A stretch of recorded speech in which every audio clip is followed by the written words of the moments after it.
నమస్తే, నా పేరు హేమ. బులెటిన్ కన్నా ముందు హెడ్లైన్స్. ముఖ్యమంత్రి చంద్రబాబు నాయుడు అధ్యక్షతన అమరావతి సచివాలయంలో జరిగిన మంత్రివర్గ సమావేశం. వివిధ ముఖ్య అంశాలపై చర్చించి ఆమోదించిన మంత్రివర్గం.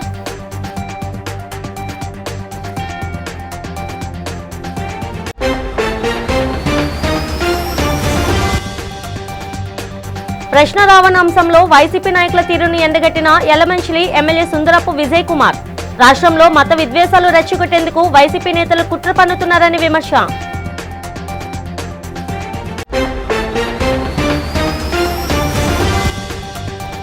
పార్వతీపురం మన్యం జిల్లాలో ఓటర్ జాబితా సమగ్ర సవరణ ప్రక్రియను పరిశీలించిన కేంద్ర ఎన్నికల సంఘం principal secretary Avinash Kumar. SIR ప్రక్రియను అధికారులు పారదర్శకంగా చేపట్టాలని సూచన.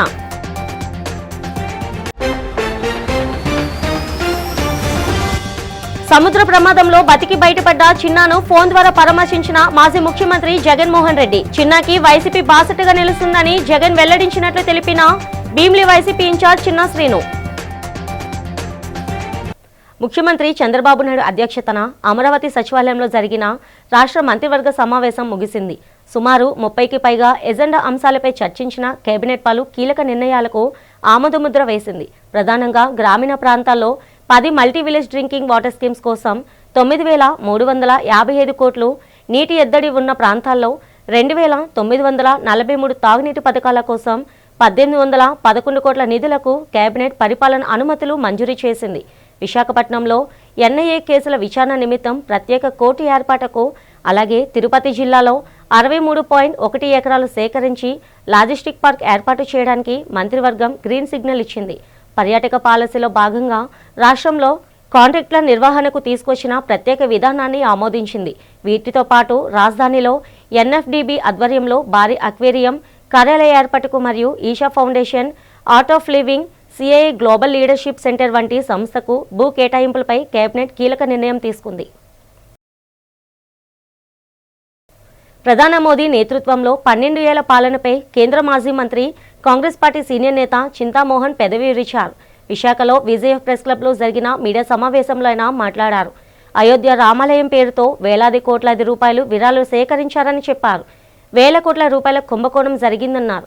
ఈ కుంభకోణంపై ప్రధాని మోదీ సుప్రీంకోర్టు పర్యవేక్షణలో సిబిఐ దర్యాప్తు చేయించాలని డిమాండ్ చేశారు. ప్రపంచంలో భారత విదేశాంగ విధానం దారుణంగా విఫలమైందన్నారు. చంద్రబాబు సుదీర్ఘకాలం ఆంధ్రప్రదేశ్ ముఖ్యమంత్రిగా రాష్ట్రానికి చేసింది ఏమిటని ప్రశ్నించారు. ప్రత్యేక హోదా ఆంధ్రుల హక్కు అని దానిని చంద్రబాబు ఎందుకు సాధించలేకపోయారని చింతామోహన్ నిలదీశారు. విశాఖ స్టీల్ ప్లాంట్ను ప్రభుత్వ రంగ సంస్థగానే కొనసాగించేలా చంద్రబాబు చొరవ చూపాలన్నారు. వైసీపీ అధినేత వైఎస్ జగన్మోహన్ రెడ్డి తీరుపై విరుచుకుపడ్డారు. రాష్ట్రానికి పూటకో రాజధాని అంటూ ప్రజలను తికమక పెడుతున్నారని ఎద్దేవా చేశారు. తిరుపతి వెంకటేశ్వర్ల స్వామిలాగా అయోధ్యలో రామాలయం రావడం చాలా సంతోషం. దేశ ప్రజలకే కాదు, ప్రపంచంలో ఉన్న ప్రతి హిందువు ఇష్టపడ్డాడు. మరి అయోధ్య పేరు మీద, రాముడు పేరు మీద, దేవుడు రాముడు పేరు మీద వేల కోట్ల రూపాయలు కలెక్ట్ చేయడం జరిగింది. ప్రతి ఊరికి వచ్చారు, ప్రతి ఇంటికి వచ్చారు, ప్రతి కోటీశ్వరుడు దగ్గర వేల కోట్ల రూపాయలు తీసుకున్నారు. మరి భారతీయ జనతా పార్టీ సోదరులు, మిత్రులు ఇస్తా ఉంది. ఈరోజు ములాయం సింగ్ కొడుకు కూడా నిన్న మాట్లాడాడు. వేల కోట్ల రూపాయల అవినీతి జరిగింది రామాలయం పేరు మీద. నేను పాపం ఆస్ట్రేలియాలో ఉన్నట్టున్నాడు, మెల్బోర్న్లో ప్రధానమంత్రి గారు. వారిని నేను డిమాండ్ చేస్తున్నాను, మరి ఈ విశాఖపట్నం ప్రెస్ క్లబ్ నుంచి వెంటనే ఈ రామాలయ నిధుల పైన సిబిఐ విచారణ వేయాలి, వేసి తీరాలి. ఆ సిబిఐ విచారణ కూడా సుప్రీంకోర్టు నేతృత్వంలో పర్యవేక్షణలో జరగాలని నేను డిమాండ్ చేస్తున్నాను. జవహర్లాల్ నెహ్రూ సాంకేతిక విశ్వవిద్యాలయం గురుజాడ విజయనగరం ప్రథమ స్నాతకోత్సవాన్ని శనివారం విశాఖపట్నంలో ప్రతిష్టాత్మకంగా నిర్వహించేందుకు ఏర్పాట్లు పూర్తి చేసినట్లు JNTU GV vice chancellor professor V V Subbarao తెలిపారు. ఈ సందర్భంగా విజయనగరం జేఎన్టీయూ ప్రాంగణంలో శుక్రవారం నిర్వహించిన మీడియా సమావేశంలో స్నాతకోత్సవ వివరాలను ఆయన వెల్లడించారు. జూలై 11న ఉదయం 11 గంటలకు విశాఖపట్నంలోని ఆంధ్ర విశ్వవిద్యాలయం కన్వెన్షన్ సెంటర్లో అత్యంత ప్రతిష్టాత్మకంగా నిర్వహించనున్న విశ్వవిద్యాలయ ప్రథమ స్నాతకోత్సవంలో రాష్ట్ర governor, university chancellor S Abdul Nazeer చేతుల మీదుగా యూనివర్సిటీ విద్యార్థులకు పట్టాలు అందజేయడం జరుగుతుందని తెలిపారు. ఈ కార్యక్రమంలో రాష్ట్ర మానవ వనరుల శాఖ మంత్రి నారా లోకేష్, నిర్మాణ్ ఆర్గనైజేషన్ సీఈఓ మయూర్ పట్నాల్ తదితర ప్రముఖులు, పలువురు ఉన్నతాధికారులు పాల్గొంటారని ఆయన చెప్పారు. 2023, 2024, 2025 సంవత్సరాల్లో ఉత్తీర్ణులైన సుమారు 34,896 మందికి ఈ కాన్వకేషన్లో పట్టాలను అందజేయడానికి ఏర్పాట్లు చేస్తున్నట్లు తెలిపారు. యూనివర్సిటీ ప్రథమ స్నాతకోత్సవం సందర్భంగా అందరినీ పిలవడం జరిగింది. అందరికీ తెలిసిన విషయం, మన జేఎన్టీయూ గురజాల విజయనగరం యూనివర్సిటీ జనవరి 12, 2022న స్థాపించడం జరిగిందండి. అంటే మనకి 4.5 సంవత్సరాలు అయిందండి మన యూనివర్సిటీ ప్రారంభమైంది. ఈ స్నాతకోత్సవం అనేది మీకు అందరికీ తెలిసిందే. ప్రతి ఇయర్ కూడా యూనివర్సిటీ నుంచి పాస్ అయిన విద్యార్థులు పట్టాలు తీసుకోవడానికి నిర్వహించే కార్యక్రమం. ఈ 4.5 సంవత్సరాల్లో వేరియస్ రీజన్స్, నేను ఈ కారణం వల్ల జరగలేదని నేను చెప్పలేను. మొత్తం మీద అయితే ప్రథమ కాన్వకేషన్ జరగలేదు. రాష్ట్రంలో ప్రజల మధ్య చిచ్చు పెట్టి మత ఘర్షణలకు వైసీపీ కుట్ర పన్నుతుందని యల్లమంచి నియోజకవర్గ శాసనసభ్యులు సుందరపు విజయ్ కుమార్ ఆరోపించారు. ప్రజలు అప్రమత్తంగా వ్యవహరిస్తూ వైసీపీ కుట్రను గమనించాలని సూచించారు. ఈ సందర్భంగా విశాఖలో జరిగిన మీడియా సమావేశంలో ఎమ్మెల్యే విజయ్ కుమార్ మాట్లాడారు. వైసీపీ నేతల వ్యవహార శైలిని ఎండగట్టారు. అన్ని మతాల వారు సమైక్యంగా నివసిస్తున్న రాష్ట్రంలో మత ఘర్షణలు సృష్టించేందుకు వైసీపీ శ్రేణులు కుట్ర పన్నుతున్నాయని మండిపడ్డారు. సనాతన ధర్మం, హిందూ మతంపై ఇష్టానుసారం మాట్లాడుతున్నారని ఆగ్రహం వ్యక్తం చేశారు. ప్రశ్న రావణ్, ప్రకాష్ రాజ్, జాడ శ్రవణ్లకు సనాతన ధర్మం గొప్పతనం ఏంటో తెలుసా అని ప్రశ్నించారు. వారంతా పెయిడ్ ఆర్టిస్టులని ప్రజల మధ్య చిచ్చు పెట్టేందుకు డబ్బు తీసుకుని మాట్లాడుతున్నారని విమర్శించారు. రాష్ట్రంలో మతాల మధ్య చిచ్చు పెట్టే కుట్రను పోలీసులు ఛేదించాలని ఎమ్మెల్యే విజయ్ కుమార్ కోరారు. పూర్తి స్థాయిలో విచారణ జరిపి బాధ్యులపై చర్యలు తీసుకోవాలని డిమాండ్ చేశారు. ఈ రాష్ట్రంలో క్రైస్తవుల్ని రెచ్చగొట్టి మత ఘర్షణలకి ప్రేరేపిస్తూ శాంతి భద్రతల్ని విఘాతం కలిగించడానికి వైఎస్ఆర్సీపీ పార్టీ కుట్ర పన్నుతుంది. దీనికి ప్రజలందరూ కూడా గమనించాల్సిన పరిస్థితి ఉంది. ఇందులో ముఖ్యంగా వాస్తవాలు చెప్పాలంటే దళిత క్రైస్తవులు విషయం మీద సుప్రీంకోర్టు దగ్గర నుంచి వచ్చిన కొంత సుప్రీంకోర్టు ఏదైతే డైరెక్షన్స్ ఇచ్చిందో ఇది జరుగుతున్న సమయంలో, అలాగే రఘురామకృష్ణరాజు గారు ఉండి నియోజకవర్గంలో ఏదైతే టెంపుల్ గురించి మీరు చూసే ఉంటారో అది కూడా పెద్ద ఇష్యూ కింద క్రియేట్ చేసి ఎక్కడికక్కడ రెచ్చగొట్టే ధోరణిలో పూర్తిగా కుట్రలు పన్నుతున్నారు. ఇది పూర్తిగా మనం ఒకసారి ఆలోచించుకుంటే ఎంత దారుణం అంటే, కొంతమంది యూట్యూబర్లు, పెయిడ్ యూట్యూబర్లు ఎవరైతే జోసఫ్, ప్రశ్న రావణ్ అనేవాడు పెయిడ్ యూట్యూబర్లు, అలాగే పక్క రాష్ట్రానికి చెందిన పెయిడ్ ఆర్టిస్ట్ ప్రకాష్ రాజు, వీళ్ళందరూ కూడా మీ అందరికీ అర్థమవే ఉంటుంది వీళ్ళందరికీ ఏంటి సంబంధం. ఇటీవల సముద్ర ప్రమాదంలో గాయపడి విశాఖ కిమ్స్ ఆసుపత్రిలో చికిత్స పొందుతున్న మత్స్యకారుడు చిన్నాను వైఎస్ఆర్ కాంగ్రెస్ పార్టీ అధ్యక్షులు, మాజీ ముఖ్యమంత్రి వైఎస్ జగన్మోహన్ రెడ్డి ఫోన్ ద్వారా పరామర్శించారు. చిన్న ఆరోగ్య పరిస్థితిని అడిగి తెలుసుకున్న ఆయన ప్రమాదం జరిగిన తీరును ఆరా తీశారు. అధైర్యపడకుండా ధైర్యంగా ఉండాలని చిన్నాకు భరోసా ఇచ్చిన జగన్ అతనికి అవసరమైన అన్ని సహాయ సహకారాలు అందించాలని పార్టీ నాయకులను ఆదేశించారు. ఈ పరామర్శ సమయంలో వైసీపీ విశాఖ జిల్లా అధ్యక్షుడు కేకే రాజు, భీమిలి నియోజకవర్గ సమన్వయకర్త మజ్జి శ్రీనివాసరావు, చిన్న శ్రీను, మాజీ ఎమ్మెల్యే వాస్పల్లి గణేష్ కుమార్, భోగాపురం ఎంపీపీ ఉప్పాడ సూర్యనారాయణతో పాటు పలువురు ముఖ్య నాయకులు పాల్గొన్నారు. అనంతరం చిన్న శ్రీను ఇతర నాయకులు మీడియాతో మాట్లాడారు. ఇచ్చారు సార్. ఎవరైతే నాటేసి ఇవ్వలేదు సార్, బోట్కి ఇవ్వలేదు సార్, ఇతను కూడా ఇవ్వలేదు సార్. ఎవరైతే ఇప్పుడు మనకి తమరు మాట్లాడారు చిన్నకి, చిన్న కృష్ణ కూడా ఇవ్వలేదు సార్. అలా అలా సార్ సార్ ఆటోమేటిక్లీ ప్రభుత్వం మీద ఏదైనా ఒత్తిడి వచ్చి సార్ సార్ సార్ నేను వస్తున్నానని చెప్పి తెలిసి ఏమన్నా ఓటు ఇంకా ముగిపోయింది బాబు, 50 లక్షల రూపాయలు ఆస్తి ముగిపోయింది బాబు. అప్పులు చేసిన ఓటుకి ఏమి ఇవ్వలేదు బాబు. ఇన్సూరెన్స్ కూడా లేదా? లేదమ్మా, లేదు. ఫిషింగ్ హార్బర్ అంతా ఉండవు సార్ ఇన్సూరెన్స్. ఇన్సూరెన్స్ చేయడం ఉండదు. ఫిషింగ్ హార్బర్ అంతా కూడా ఇన్సూరెన్స్లు ఉండవు సార్, చేయరు కూడా ఇన్సూరెన్స్ కంపెనీస్. గత 6 రోజులుగా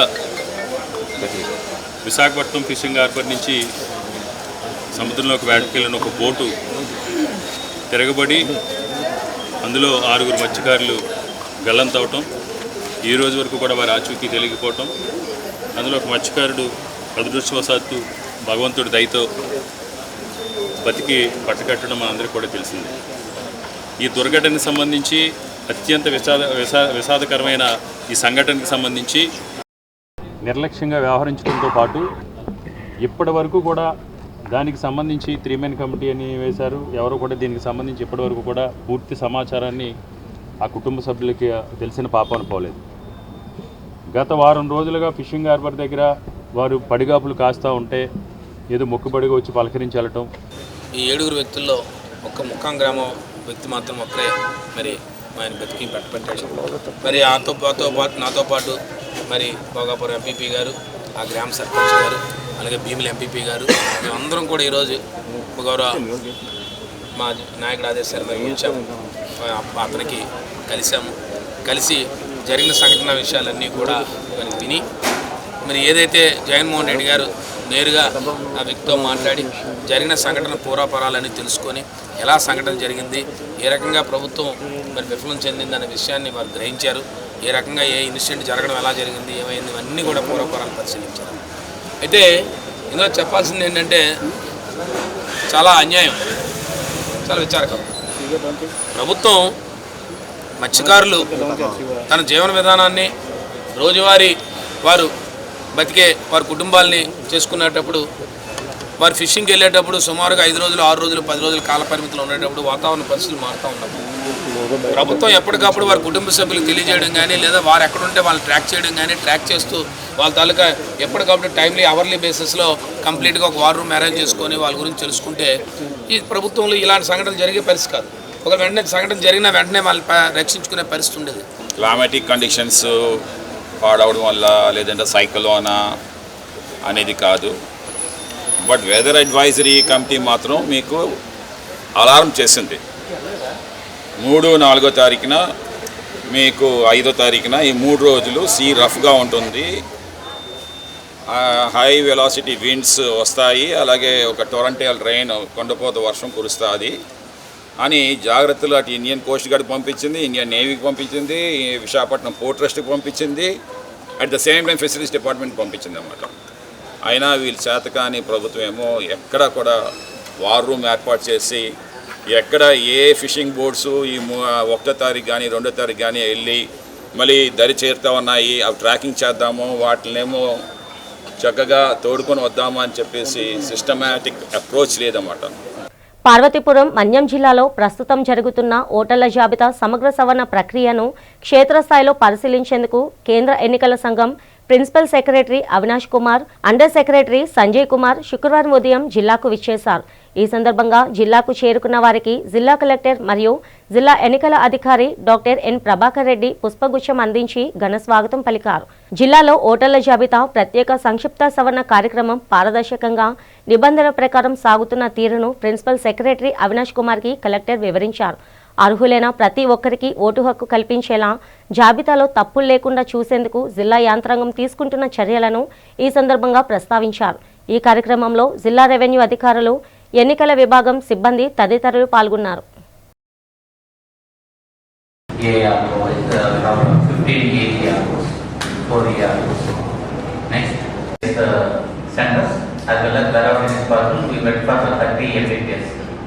So the progress started from end of June.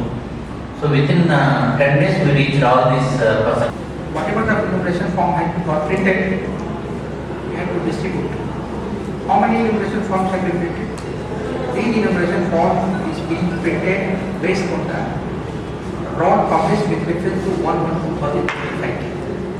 Suppose last summary revision undertaken in Andhra Pradesh with reference to 1/1/2025, all people who got get enumeration form.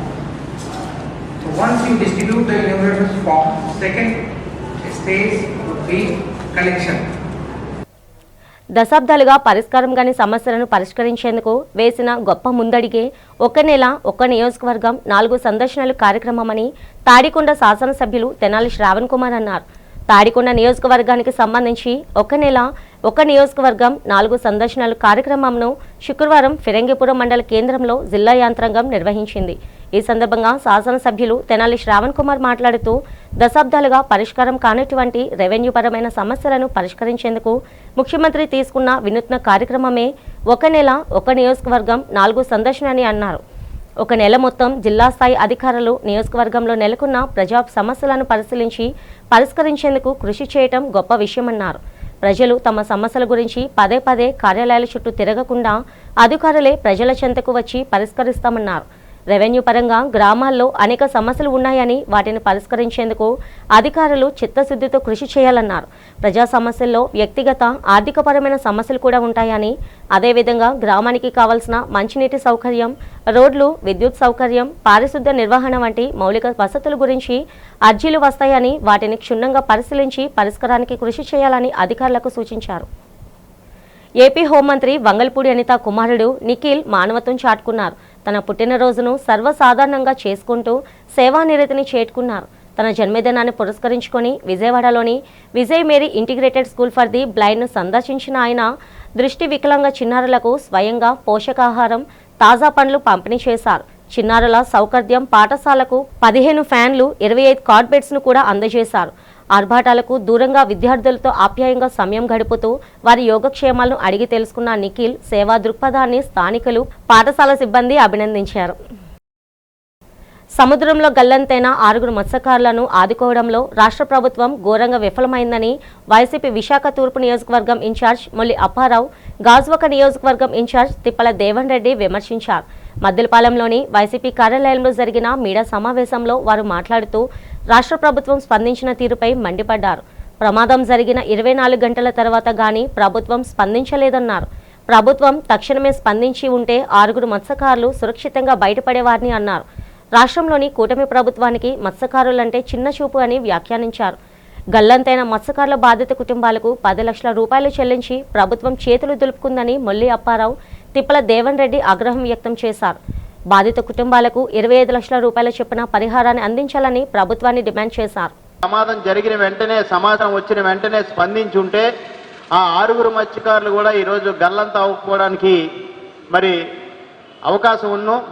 కనీసం ఏ వ్యవస్థల్ని కూడా అప్రమత్తం చేయకుండా మత్స్యకారుల్ని గాలికి వదిలేసి ఆ తర్వాత ప్రమాదం జరిగింది మరుసటి రోజు ఉదయం వరకు కూడా కనీసం ప్రమాదం జరిగినటువంటి 24 గంటల వరకు కూడా ఎటువంటి చర్యలు తీసుకోకపోగా మెరైన్ వ్యవస్థను కానీ మరి వాళ్ళకున్నటువంటి ఏవైతే ఇటువంటి ప్రమాదాలు జరిగినప్పుడు ఎటువంటి వ్యవస్థలు ఉన్నాయో ఆ వ్యవస్థలన్నీ వెంటనే అప్రమత్తం అయి ఉంటే ఆ మత్స్యకారుల్ని మనం కాపాడి ఉండేవారు అని చెప్పేసి మరి భావిస్తూ ఉన్నాం. అంతేకాకుండా ఈరోజు వారం రోజులైంది ప్రభుత్వం ఎటువంటి కనీసం మత్స్యకారుల మీద వాళ్ళకి ఈ మత్స్యకారులు అంటే మరి ఉత్తరాంధ్ర ప్రాంత చిన్నారుల కోసం మణిపాల్ హాస్పిటల్ విజయవాడ తన ప్రత్యేక పీడియాట్రిక్ కార్డియాలజీ సిటీవీఎస్ క్లినిక్ను విశాఖపట్నంలో ప్రారంభించింది. పుట్టుకతో వచ్చే గుండె సమస్యలకు స్థానికంగానే నిపుణుల సలహాలు, ముందస్తు వ్యాధి నిర్ధారణ, అత్యాధునిక చికిత్సలు అందించడమే ఈ క్లినిక్ ముఖ్య ఉద్దేశం. ఈ సందర్భంగా నగరంలో ఓ హోటల్లో ఏర్పాటు చేసిన కార్యక్రమంలో హాస్పిటల్లో చికిత్స పొంది కోలుకున్న 2 చిన్నారులు, వారి కుటుంబ సభ్యులు పాల్గొని తన అనుభవాలను పంచుకున్నారు. ఈ సందర్భంగా senior consultant doctor K Vikram మాట్లాడుతూ ప్రతి చిన్నారికి సరైన సమయానికి అత్యాధునిక హార్ట్ కేర్ అందే విధానంలో తాము చికిత్స అందిస్తున్నామన్నారు. సరికొత్త సాంకేతికతతో ప్రపంచ స్థాయి వైద్య సేవలను రోగులకు దగ్గరగా చేర్చడమే తమ లక్ష్యమని వివరించారు. అనంతరం consultant doctor Dilip Reddy, cluster director doctor Shaktimaya Mohapatra మాట్లాడుతూ చిన్నారుల్లో గుండె సమస్యలను ముందుగా గుర్తిస్తే పూర్తి ఆరోగ్యంతో జీవించే అవకాశాలు మెరుగుతాయని, తమ క్లినిక్ ద్వారా ఉత్తరాంధ్ర కుటుంబాలు దూర ప్రాంతాలకు వెళ్లే అవసరం లేకుండా ఆలస్యం లేకుండా వైద్యం పొందవచ్చని తెలిపారు. శ్రీకాకుళం, విజయనగరం, విశాఖపట్నం నుంచి సో ఎంతో కొంత నాకు సొంత మనుషులకి అంటే ఒక అట్రాక్షన్ అన్నది, ఆ ఫీలింగ్ అన్నది ఇప్పటిదాకా అడల్ట్ కేసెస్ ఎవరు కూడా అంటే పెద్దోళ్ళ కేసెస్ ఎవరు కూడా మనం విశాఖపట్నం దాటి అక్కడికి వచ్చే అవకాశం లేదండి. కానీ పిల్లల్లో ఇక్కడ మీరు పిల్లల ఆపరేషన్ ఇక్కడ కూడా చేస్తారని అనుకోవచ్చు, కానీ పిల్లల్లో చాలా వేరియేషన్ ఉంటుందండి. అంటే ఈ రోజే పుట్టిన పిల్లలకు కూడా కొన్నిసార్లు ఆపరేషన్ రావాల్సి వచ్చు, 1 month లో చేయాల్సిన అవసరం ఉండొచ్చు, కొన్నిసార్లు 7 నుంచి 10 రోజుల మధ్యలోనే చేయాలి. సో ఇలాంటి నియోనేటల్ బేబీస్ అంటాం, అంటే నవజాత శిశువులు అంటాం కదా, వాళ్ళకి కార్డియాక్ సర్జరీ చేయడం అన్నది చాలా సంక్లిష్టమైన ప్రక్రియ. సో అన్ని హాస్పిటల్స్ లో వీటిని చేయలేం. This press meet we have called just to emphasize the spectrum, the scope and the complexity, the cardiac surgery or cardiology, especially in pediatric age group, and the other spectrum of cardiac surgery that we are doing in our hospitals, in Manipal Hospital, particularly in Vijayawada. అంటే మేము ఒక అచ్యుతాపురం మండలం కూడిమడ గ్రామం నుంచి వచ్చాం. అక్కడ నెలలకి treatment చేపిస్తాం, బాబుకి ఓళ్ళు ఉందని చెప్పి అక్కడికి రమ్మంటే అలాగా అక్కడికి వెళ్ళాం. బట్టలు కట్టి ఆపరేషన్ చేసి మమ్మల్ని అక్కడ బాగా చూసుకున్నారు. మణిపాల్ హాస్పిటల్ విజయవాడ. మాకు పాపకి 3 years ఉండేసరికి మేము తెలిసింది ఇలాగా హార్ట్లో ప్రాబ్లం ఉందని చెప్పేసి, హోల్ ఉందని చెప్పేసి. అప్పుడు మాకు డాక్టర్ గారు నర్సీపట్నంలో అయ్యప్ప హాస్పిటల్లో చూపించాము. ఆయన మాకు ఇలాగా విక్రమ్ గారి దగ్గర సజెస్ట్ చేశారు, వైజాగ్. అక్కడ తీసుకొచ్చాము. ఈయన సారు చూసి చెక్ చేసి విజయవాడ రమ్మన్నారు. విజయవాడ వెళ్ళాం. అక్కడ ఆపరేషన్ చేశారు. ఫస్ట్ హోల్తో క్లియర్ చేద్దామని చెప్పేసి చూశారు, కానీ ఈ బటన్ పెట్టేసరికి పాపకి ఇబ్బంది అవుతుందని చెప్పేసి పాపకి ఈ సైడ్ నుంచి సర్జరీ చేసి కాపాడారు. నిజంగా దేవుడు, విక్రమ్ గారు, దిలీప్ గారు, డాక్టర్ గారు అందరికీ నా నమస్కారాలు. అంగన్వాడీ వర్కర్లు రాష్ట్ర ప్రభుత్వం తమ జీతాలు పెంచాలంటూ వినూత్న రీతిలో నిరసన తెలిపారు. జీతాలు పెంచాలంటూ నినాదాలు చేస్తూ ర్యాలీగా వచ్చి కలెక్టరేట్ ఎదుట అంగన్వాడీ వర్కర్లు సాష్టాంగ నమస్కారాలు చేస్తూ తమ సమస్యలు పరిష్కరించాలంటూ వేడుకున్నారు. Anganwadi workers and helpers union Visakha జిల్లా కమిటీ ఆధ్వర్యంలో జరిగిన ఈ కార్యక్రమంలో మహిళలు పెద్ద సంఖ్యలో పాల్గొన్నారు. ఈ సందర్భంగా కమిటీ నాయకురాలు మాట్లాడుతూ కూటమి నేతలు ఎన్నికల్లో ఇచ్చిన హామీ ప్రకారం వేతనాలు పెంచాలని డిమాండ్ చేశారు. అధికారం చేపట్టి 2 ఏళ్లు గడిచినా ఇచ్చిన హామీని అమలు చేయకపోవడం పట్ల ప్రభుత్వంపై ఆగ్రహం వ్యక్తం చేశారు. అంగన్వాడీలు విపరీతమైన పని భారంతో ఎన్నో విధులు నిర్వహిస్తున్నారని చెప్పారు. నవచేతన యాప్ రద్దు చేయాలని, BLO డ్యూటీలు వేయవద్దని కోరారు. అంగన్వాడీల జీతాలు పెంచకుంటే రాబోయే రోజుల్లో పెద్ద ఎత్తున ఆందోళన కార్యక్రమాలు చేపడతామని రాష్ట్ర ప్రభుత్వాన్ని హెచ్చరించారు. నవచేతన యాప్ అని హెల్త్ డిపార్ట్మెంట్ చేసింది. ఏ రాష్ట్రంలో చేయలేదు, ఏ రాష్ట్రం ఆమోదం తెలపలేదు. కానీ మన రాష్ట్ర ప్రభుత్వం ఆ యాప్ను తీసుకొచ్చే ప్రయత్నం చేస్తుంది. ఈరోజు పిల్లలకు ప్రీ స్కూల్ చెప్తున్నాం, బరువులు తీస్తున్నాం, అనేకమైన పనులు. ఈ పని అని చెప్పడానికైతే మాకు అసలు రోజంతా సరిపోదు. అన్ని పనులు అంగన్వాడీ కార్యకర్తకు అప్పచెప్పింది ఈ కూటమి ప్రభుత్వం. అయినా మేము సేవ చేయడానికి వచ్చిన సేవకులుగా మాకు ఏ పని అప్పచెప్పినా భక్తి శ్రద్ధలతో మేము పని చేస్తున్నాం. కానీ ఈరోజు కూటమి ప్రభుత్వం వేతనాలు పెంచమని అడిగితే ఇదిగో మేక అదిగో పూలని కబుర్లు చెప్తున్నారు. పెరిగిన రేట్లకు అనుకూలంగా సుప్రీంకోర్టు తీర్పుకు ఆమోదంగా 26,000 రూపాయల వేతనం తక్షణమే పెంచాలి. పెంచే వరకు అంగన్వాడీ కార్యకర్త ఇలాగా మా నిరసన తెలియజేస్తూనే ఉంటుంది. అయ్యా, మేము గొంతమ్మ కోరికలు కోరలేదు. అయ్యా, 11,500 జీతం ఇచ్చి సంక్షేమ పథకాలను కట్ చేసావు. హెల్పర్కి 7,000 జీతం ఇచ్చి ఆవిడకి వచ్చి వీడియో పెన్షన్ కట్ చేసావు. మహిళల్లో ఎక్కువగా వస్తున్న గర్భాశయ ముఖ ద్వారా రొమ్ము క్యాన్సర్పై ప్రతి ఒక్కరూ అవగాహన కలిగి ఉండాలని Medicover cancer institute senior radiation oncologist doctor పిలుపునిచ్చారు. ఈ సందర్భంగా హాస్పిటల్ ఏర్పాటు చేసిన మీడియా సమావేశంలో ఆయన మాట్లాడుతూ సర్వైకల్ క్యాన్సర్ను తొలి దశలోనే గుర్తిస్తే నయం చేయడం చాలా సులువన్నారు. మెనోపాజ్ తర్వాత కూడా బ్లీడింగ్ అవ్వడం, పీరియడ్స్ మధ్యలో అసాధారణ రక్తస్రావం లక్షణాలున్న చిన్న వయసులోనే పెళ్లి కావడం, వ్యక్తిగత పరిశుభ్రత లోపించడం వల్ల హ్యూమన్ పాపిల్లోమా వైరస్ వ్యాప్తి చెంది ఈ క్యాన్సర్ వచ్చే ముప్పు పెరుగుతుందన్నారు. అలాగే రొమ్ము క్యాన్సర్ గురించి మాట్లాడుతూ 35 ఏళ్లు దాటిన మహిళల్లో రొమ్ములో కదలకుండా ఉండే గట్టి గట్టలు ఏర్పడడం వంటి లక్షణాలున్నా ఆలస్యంగా మొదటి కాన్పు కావడం, ఊబకాయం, శారీరక శ్రమ లేకపోవడం, పిల్లలకు తల్లిపాలు ఇవ్వకపోవడం మరియు కుటుంబంలో క్యాన్సర్ చరిత్ర ఉండటం వల్ల రొమ్ము క్యాన్సర్ వచ్చే అవకాశం ఎక్కువని వివరించారు. ఫ్యామిలీ హిస్టరీ ఉన్న మహిళలు ప్రతి ఏటా మ్యామోగ్రామ్ పరీక్ష చేయించుకోవాలని, ఎలాంటి అనుమానాస్పద లక్షణాలు కనిపించినా వెంటనే వైద్యులను సంప్రదించాలని డాక్టర్ రాజశేఖర్ సూచించారు. సో బేసికలీ మేము డే టు డే ఎవ్రీడే చూసే క్యాన్సర్స్లో ఎక్కువగా చూసే క్యాన్సర్స్ గర్భాశయ ముఖద్వార క్యాన్సర్స్ చూస్తున్నాం, బ్రెస్ట్ క్యాన్సర్స్ చూస్తున్నాం.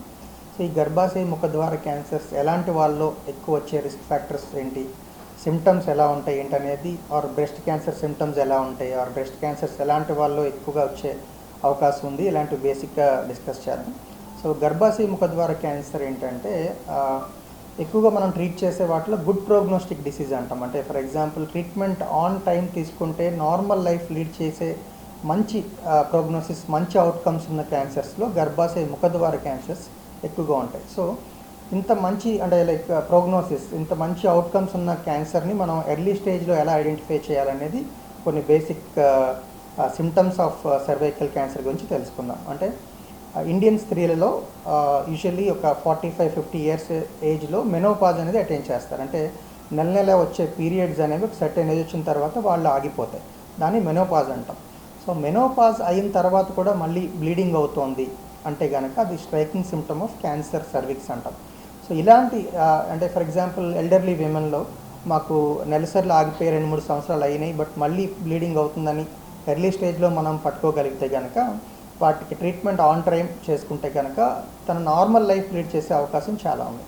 అంతేకాకుండా యంగ్ విమెన్లో అంటే వయసు తక్కువ ఉన్న స్త్రీలలో పీరియడ్స్కి సైకిల్ మధ్యలో అబ్నార్మల్ బ్లీడింగ్ అవ్వడం కానీ, ఆర్ సంపర్కం అంటే లైక్ కలయిక జరిగిన తర్వాత బ్లీడింగ్ ఎక్కువగా అబ్నార్మల్గా బ్లీడ్ అవ్వటం కానీ, అంతేకాకుండా ఫౌల్ స్మెల్లింగ్ వైట్ డిశ్చార్జ్ అంటే తెల్లబట్ట, అది కూడా చాలా దుర్వాసన వచ్చిన తెల్లబట్ట అవడం కానీ, పొత్తి కడుపులో నొప్పి రావటం కానీ, బ్యాక్ పెయిన్ రావటం కానీ, ఆర్ క్యాన్సర్ సర్విక్స్ కొంచెం అడ్వాన్స్ అయ్యే కొద్దీ 2 కాళ్ళు వాపులు రావడం లాంటి సిమ్టమ్స్ చూస్తాం.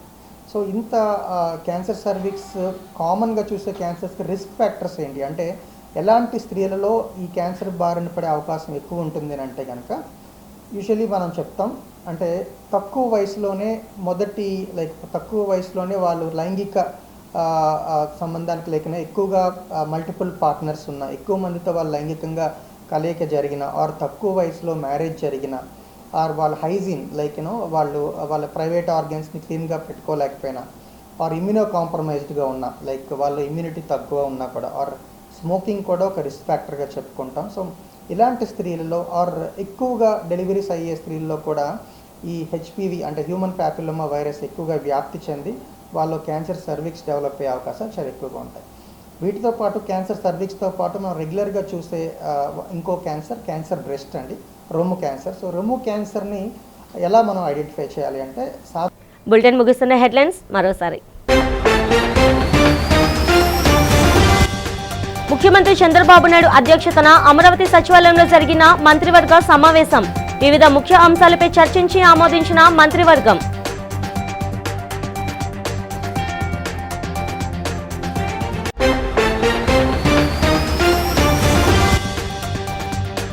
ప్రశ్న రావణ అంశంలో వైసీపీ నాయకుల తీరును ఎండగట్టిన యలమంచిలి ఎమ్మెల్యే సుందరపు విజయ్ కుమార్. రాష్ట్రంలో మత విద్వేషాలు రెచ్చగొట్టేందుకు వైసీపీ నేతలు కుట్ర పన్నుతున్నారని విమర్శ.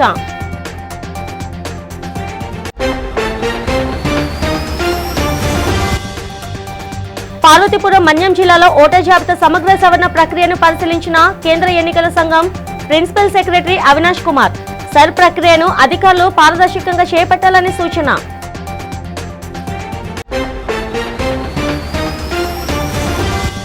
సముద్ర ప్రమాదంలో బతికి బయటపడ్డ చిన్నాను ఫోన్ ద్వారా పరామర్శించిన మాజీ ముఖ్యమంత్రి జగన్మోహన్ రెడ్డి. చిన్నాకి వైసీపీ బాసటగా నిలుస్తుందని జగన్ వెల్లడించినట్లు తెలిపిన భీమిలి వైసీపీ ఇన్ఛార్జ్ చిన్నా శ్రీను.